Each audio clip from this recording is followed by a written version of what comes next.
រៀបរាប់ដល់ស្លាប់តើមែនទេទើបនាងមេព្រមជឿសំដីអូនយ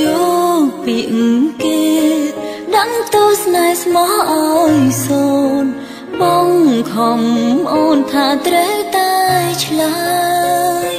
បងជឿគេក៏មិនព្រមជឿអូនបេងដូងស្ងួនត្រូវគេយកបានហើយគេទុនភ្លុំ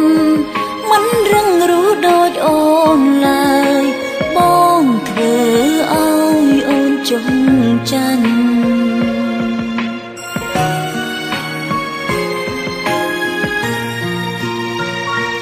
ឬអូនខំប្រតែស្មងត្រង់ឬអូនល្ងងប្រមិនជឿក្បត់ទីបំផុតបែរត្រូវគេចោទប្រកាន់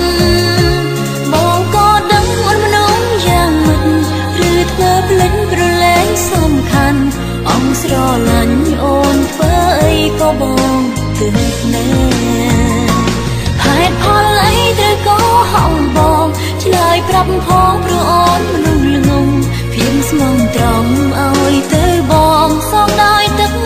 ភ្នែ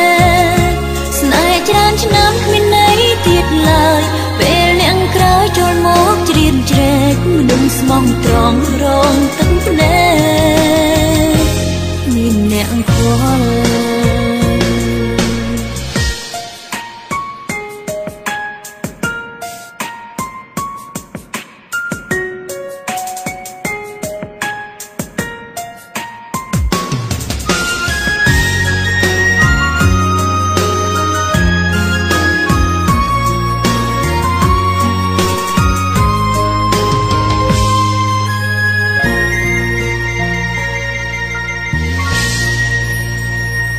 បងជឿគេ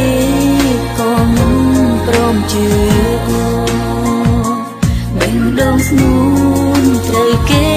យកបានហើយស្នេហាចាំគ្មានន័យចំពោះបងឡើយព្រោះអ្នកក្រោយគេសំខាន់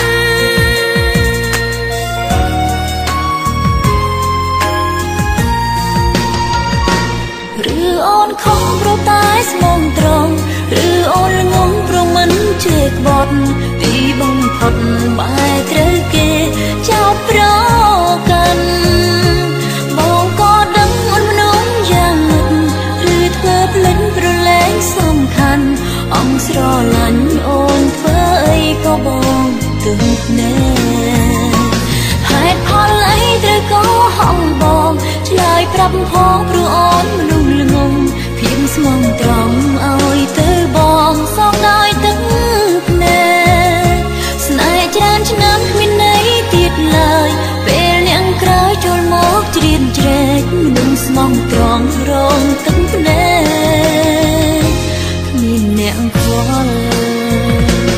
ឬអូនខំប្រតែស្មងត្រង់ឬអូនល្ងងប្រមិនជេរក្បត់ទីបំផុតបែរត្រូវគេចោទប្រកាន់